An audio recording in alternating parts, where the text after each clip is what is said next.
वे की हुक जो है वो अपवर्ड होती है, ये की हुक डाउनवर्ड होती है। इसी तरह से एल आ रहा है तो एल को हम डाउन से अपवर्ड की तरफ लिखेंगे, एल डाउन से अपवर्ड जाएगा। एल को अगर हम इसकी शेप देना चाहें तो ये देखिए, ये वर्ड जो यहाँ पे जो शेप आ रही है ये एक्चुअली आर की शेप है। आगे चल के हमें आर का भी पता चलेगा या रे का पता चलेगा। तो ये मैं पहले ही आपको बता दूं कि यहाँ पे ये रे की शेप है, तो इसको मैं कोशिश कर रहा हूँ कि उल्टा करके आपको एल की शेप जो है ना वो समझाई जाए। बल्कि आप यहाँ से देख सकते हैं कि एल की शेप किस तरह से है। ये देखिए,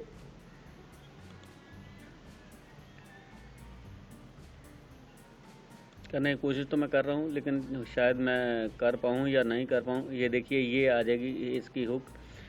अब ये देखिए, ये शेप इसकी बन जाएगी। अगर इसके साथ छोटी हुक लगा दें, इनिशियल हुक लगा दें, तो ये डब्ल्यू को ज़ाहिर करेगी, विल बन जाएगा ये वर्ड, ठीक है। और इसको भी डाउन से अपवर्ड की तरफ लिखा जाएगा। ये इसका चूँकि ये कर्व है, एल जो है वो कर्व है, तो इसका एंगल जो है वो वाज़े नहीं कर पाते हम लोग कि एंगल क्या होगा इसका, ठीक है। और अगर बड़ी इनिशियल लार्ज हुक लगा दी जाए तो ये हवेल को ज़ाहिर करेगी।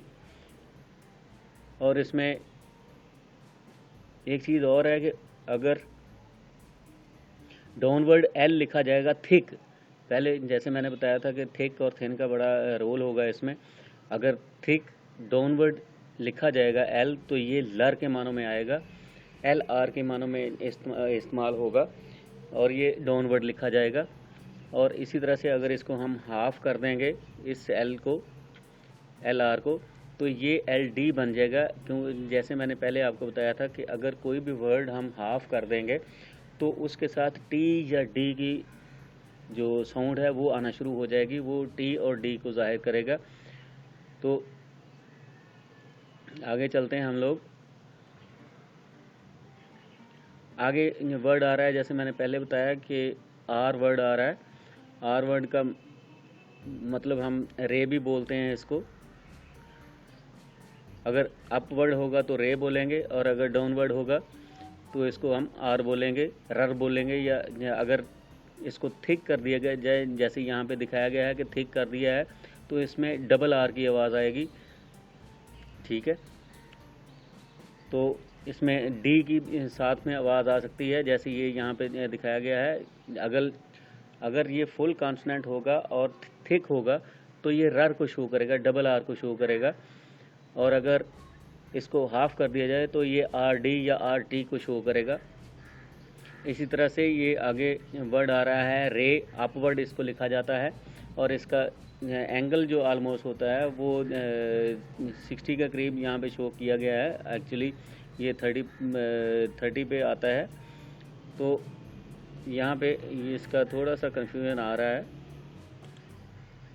रे ये अपवर्ड है, जैसे ये मैंने लिखा हुआ है, ये अपवर्ड रे इसको हम बोलेंगे। लेकिन एक बार फिर आपको याद से बता दूं कि ये सब कॉन्सोनेंट्स का साइज़ और लेंथ तकरीबन एक जैसी होनी चाहिए। मैं ये नहीं कहता हूँ कि एग्जैक्ट आप स्केल लेके बैठ जाएं और इसको एग्जैक्ट को मैच करना शुरू कर दें, लेकिन आपने ये कोशिश ये करनी है कि जितना आप इसको एक लेंथ पे रख सकें उतना आपने इसको एक लेंथ पे रखने की कोशिश करनी है, ठीक है। अच्छा, आगे वर्ड आ रहा है। हाँ, मैं एक बात आपको बताना भूल गया कि ये जितनी भी शॉर्ट हैंड है ये सारी की सारी एक सर्कल के गिर्द घूमती है। सर्कल होगा, सारे के सारे जितने भी कॉन्सोनेंट हैं वो सारे के सारे सर्कल में मौजूद पाए जाते हैं। आगे वर्ड जो आ रहा है वो एफ आ रहा है, मतलब कर्व है जैसे एल है, लेकिन उसकी डायरेक्शन थोड़ी सी चेंज होगी।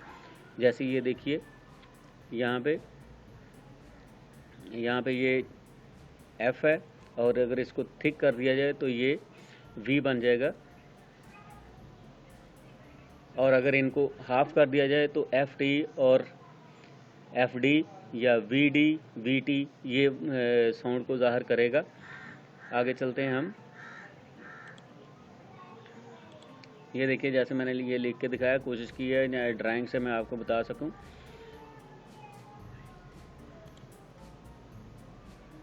आगे वर्ड आ रहा है, जैसे ये एफ है और ये वी आ गया, इसी तरह से हम इसको एथ बोलते हैं। ये सारे के सारे वर्ड्स जितने मैं आपको बता रहा हूँ सवाई चांदे के रे अप बढ़ जाता है और हे अप बढ़ जाता है। जो अपवर्ड है वो अप बढ़ जाएगा, रे अप बढ़ जाएगा। बाकी सारे के सारे कॉन्सोनेंट जितने भी हैं वो ऑलमोस्ट आ रहे हैं डाउनवर्ड लिखे जाने वाले हैं, वो सारे के सारे डाउनवर्ड लिखे जाएंगे। तो हम इसको यहाँ से स्टार्ट करेंगे। ये देखिए यहाँ पे फिर ऐसे ही इस जैसे ये सर्कल में शो कर रहा है कि ये दी बन जाएगा। अगर हम थिक लिख देंगे तो दी बन जाएगा, और ये एस है, इसको थिन लिखा है तो एस है। अगर थिक लिखेंगे तो ये जी बन जाएगा। आगे वर्ड आ रहा है इश, इसको हम इश के मानों में इस्तेमाल करते हैं। जैसे बहुत से वर्ड हैं, पब्लिश हो गया, उसमें एस एच का इस्तेमाल होता है, आई एस एच का इस्तेमाल होता है, तो ये इश के उनके मानों में आता है। और आगे जो है अगर इसको हम लिख दें, थिक लिख दें, तो ये जी के मानों में इस्तेमाल होगा, जैसे जी आता है। और ये ऑलवेज डाउनवर्ड लिखा जाता है। फिर आगे वर्ड्स जो आ रहे हैं, कॉन्सोनेंट्स जो आ रहे हैं, उनमें जो मोस्ट है अपना आगे जो कॉन्सोनेंट आ रहा है वो आ रहा है एम। इश के बाद जी के बाद ये एम आ रहा है। ये ऑन द लाइन लिखा जाता है हमेशा, इसकी direction he on the line होती है कर्व के साथ।